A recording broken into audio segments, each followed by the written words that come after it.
I don't want to die in a fire. I don't want to have to jump out of my third floor window in order to save myself or maybe kill myself by jumping out of a third floor. This is Roseanne. She lives in a senior apartment building in West Allis and is worried about what would happen if there were a fire. Her building has no sprinkler system on any of its 6 floors. I think it should be a law that something gets done about this. When it comes to the requirements, the Milwaukee Department of Neighborhood Services says any building built after 1974 that is 60 feet or higher is required to have sprinklers. So are buildings that present a, quote, substantial fire risk or require increased protection for occupants.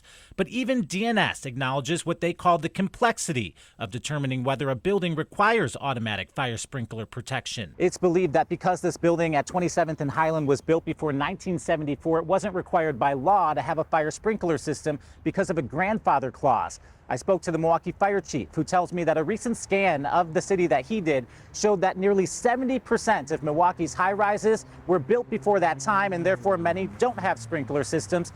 He suspects the same could be said about many non-high-rise buildings. Do you think that it's time for that grandfather clause to go away? Definitely, definitely. That's too many years ago, way back.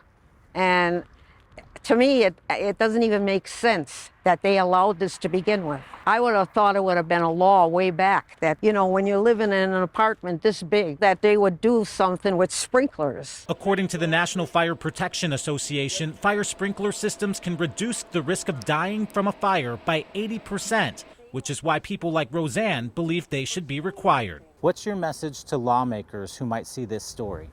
Please, I beg you to do something as soon as possible. Ryan Jenkins, TMJ4 News.